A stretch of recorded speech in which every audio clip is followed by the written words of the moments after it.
All right, we're going to do a typing tutorial today on a Smith Corona Cornet Automatic 10. This is probably a 1960s.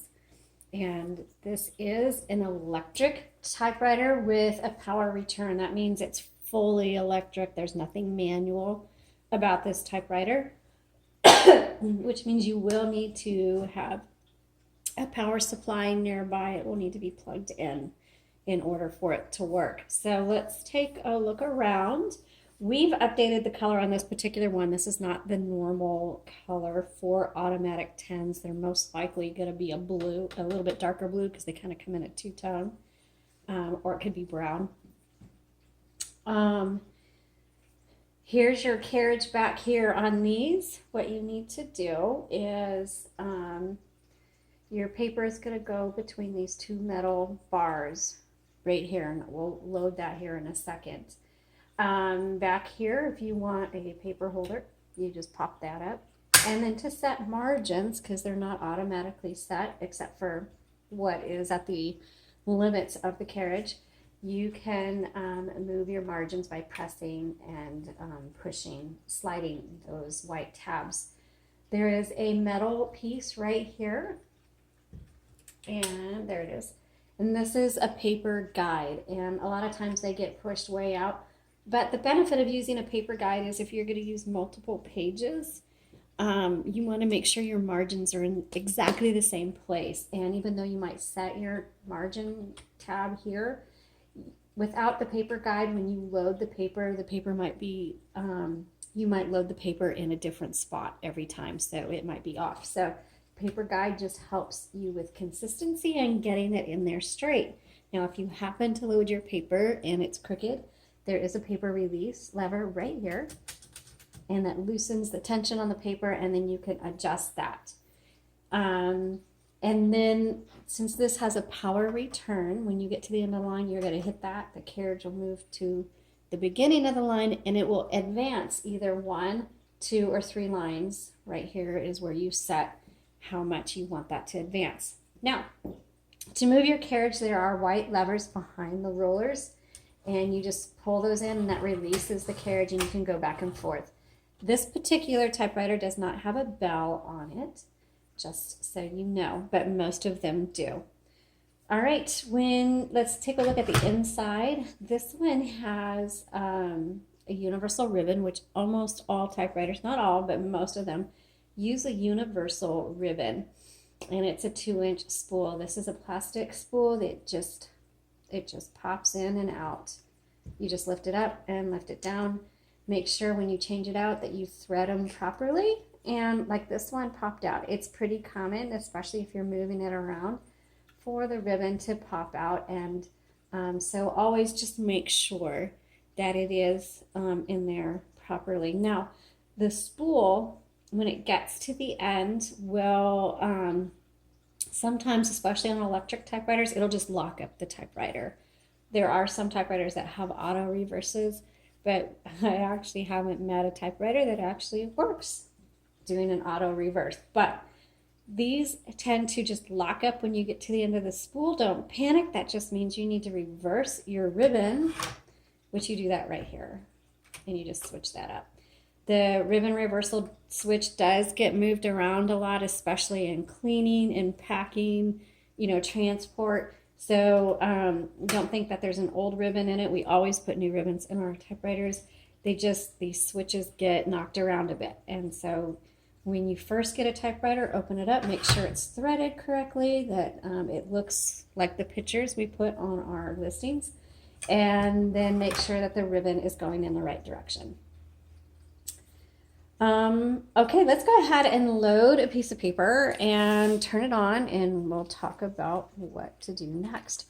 One thing about electric typewriters, make sure you don't have anything around the carriage like a coffee cup or anything breakable, because sometimes when you turn it on, the carriage will go flying, which this one did earlier.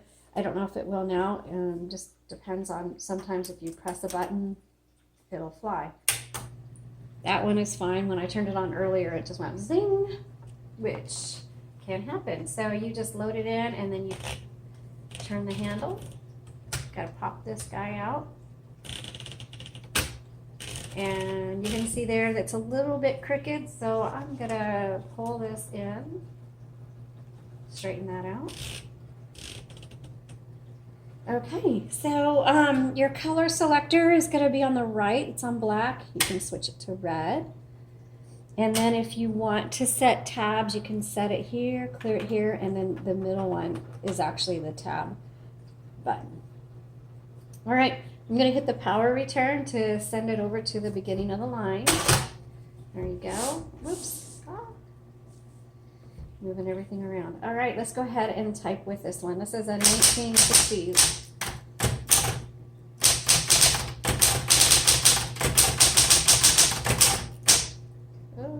Backspace. Okay, and that was typewriter. That was not typewriter error, it was user error. So there are no delete buttons on a typewriter.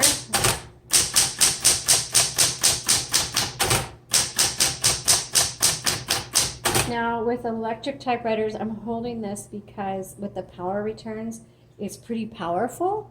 And so you're going to want it, one, on a stable table, and two, probably like a non-stick pad underneath. This is really,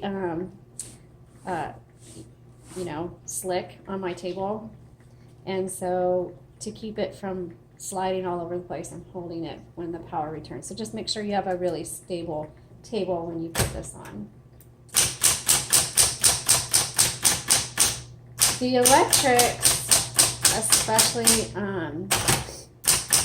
these kind, I really like them. They're great for beginners. They're great for kids just because they're a lot easier to type on.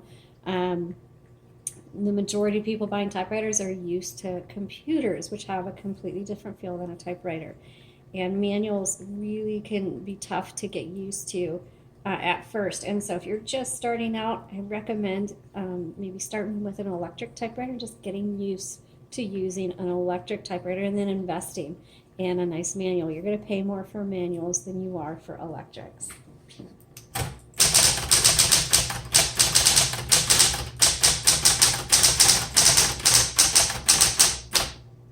Okay, perfect example. This one didn't lock up, but look how the font is super faint. Well, that tells me that the ribbon needs to be reversed. And it's really good to pay attention to that, because if you ignore it, you will punch a hole in that ribbon, or you'll tear it. And it's not the end of the world. You can cut it and re-thread it, but it's really a hassle to have to do that. So just pay attention.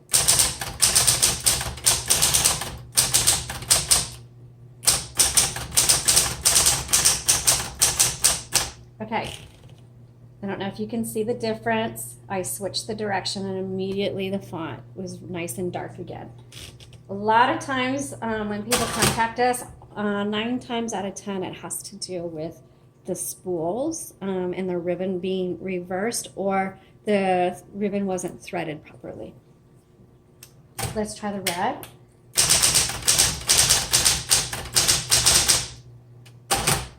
And so this typewriter is an excellent choice for students, crafters, those beginning to use typewriters, or anyone looking for a everyday use. Even if you have a manual, or you like something a little bit nicer, it's good to have one of these Smith Corona electrics around, because these are good workhorses. And there are days that you are going to prefer an electric over a manual. So whether it's occasional use or everyday use, this is going to handle it well. This particular one is in excellent condition. It's doing great. So if you have questions or comments, leave them below, but I will take a picture of this and you can see other photos of this particular typewriter on our Etsy shop, and the link is in the comments below. Thank you so much for watching. Have a great day.